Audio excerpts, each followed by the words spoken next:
नमस्ते प्यारे छात्रों।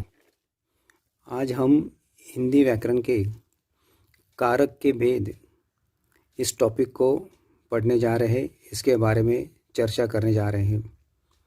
बहुत से छात्रों को यह टॉपिक बड़ा कठिन लगता है, तो आइए देखते हैं इस टॉपिक के बारे में। कारक का अर्थ होता है क्रिया करने वाला।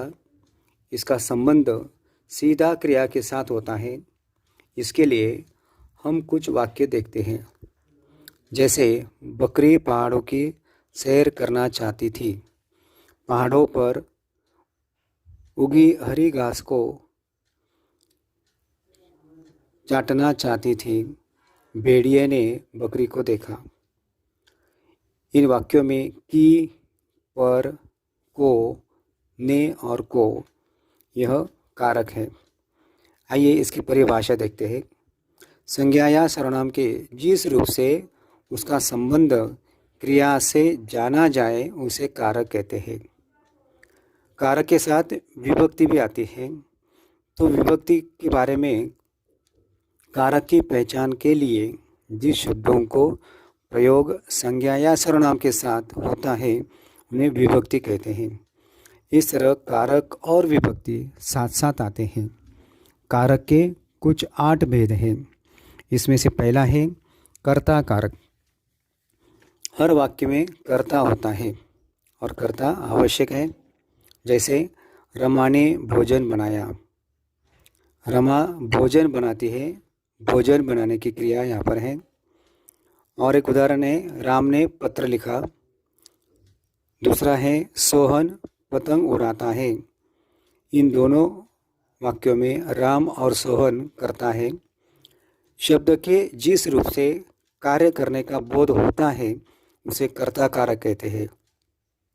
यहाँ क्रिया करने वाला जो है वो कर्ता यानी कारक होता है। इस कारक का चिन्ह है ने। इस कारक को पहचानने के लिए हमें किसने या कौन ऐसे प्रश्न पूछने पर हमें कर्ता का उत्तर मिलता है। जैसे भोजन किसने बनाया, उत्तर आता है रमा ने।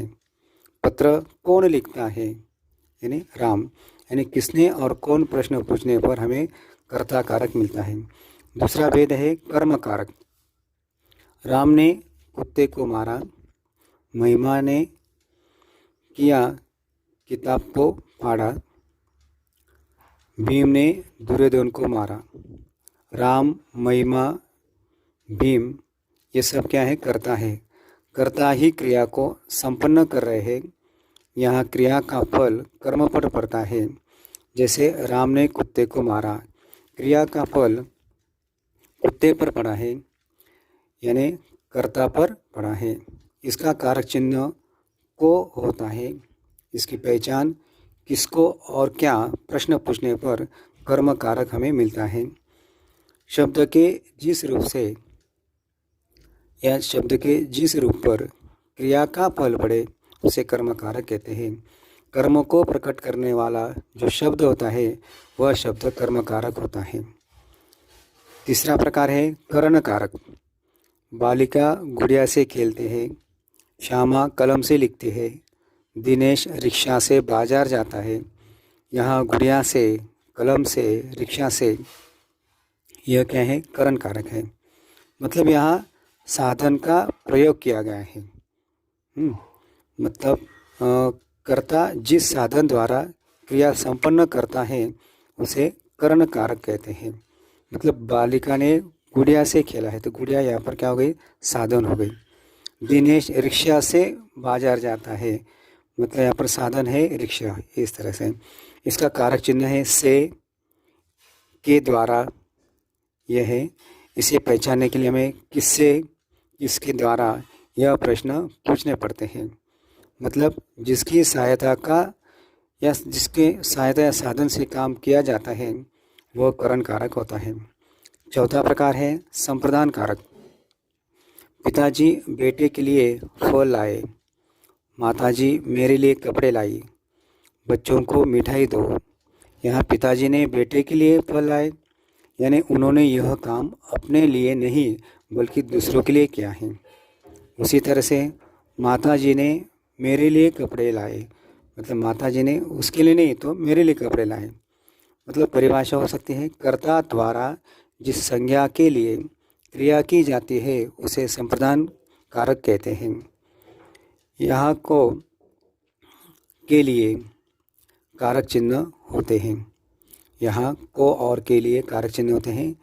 किसके लिए और किसको प्रश्न पूछने पर हमें संप्रदान कारक मिलता है। जिसके लिए क्रिया किए जाए, जिसके लिए क्रिया किया जाए वह संप्रदान कारक होता है। पांचवा प्रकार है अपादान कारक। पेड़ से फल गिरते हैं, युवक साइकिल से गिर गया, गंगा हिमालय से निकलती है। तो तीनों वाक्यों में पेड़ से फल अलग होना, युवक और साइकिल का अलग होना, गंगा का हिमालय से अलग होना, यानी अलग होने की क्रिया है। डरने का भाव प्रकट होता है। तो परिभाषा करते हैं, जिस संज्ञा से अलग होने, तुलना करने अथवा डरने का भाव प्रकट हो उसे अपादान कारक कहते हैं। इसका चिन्ह है से है, कहाँ से, बराबर है। इसका कारक चिन्ह है से, बराबर है। उसको कहाँ से प्रश्न पूछने पर हमें अपादान कारक मिलता है। मतलब अलगता, वियोग या तुलना का बोध यहाँ पर होता है, इसलिए यह अपादान कारक है। छठा प्रकार है संबंध कारक। उदाहरण के तौर पर गणेश का भाई आया, वह मोहन की दुकान है, मधुकर मेरा भाई है। यहाँ गणेश और भाई इनका का द्वारा संबंध बताया गया है। संज्ञा के जिस रूप से दो संज्ञाओं या सर्वनामों के परस्पर संबंध का पता चलता है उन्हें संबंध कारक कहते हैं। इसके कारक चिन्ह है का, की, के और रा, री, रे। किसका, किसके, किसकी प्रश्न पूछने पर संबंध कारक का पता चलता है। आगे चलते हैं। नंबर 7 अधिकरण कारक। यहाँ पर वाक्य इस तरह से ले सकते हैं हम लोग। स्वाति छत पर है, पंछी पेड़ पर बैठे हैं, सुशीला रसोई घर में है। यहाँ किस स्थान पर क्रिया हुई है इसका पता चलता है। जैसे स्वाति छत पर है, मतलब स्थान का पता चलता है। संज्ञा के जिस रूप से जिस स्थान पर क्रिया हो या किसी वस्तु के आधार पर या आधार का पालन चलता हो उसे अधिकरण कारक कहते हैं।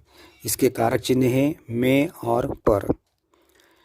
मतलब यहाँ पर जिससे जगह स्थान का पता चलता है वह अधिकरण कारक होता है। इसको कहाँ प्रश्न पूछने पर अधिकरण कारक का पता चलता है। नंबर 8 अंत में है संबोधन कारक। अरे वह गिर गया, हे भगवान मेरे रक्षा करो। भाइयों और बहनों, हम सब भारतीय हैं। यहाँ किसी को संबोधित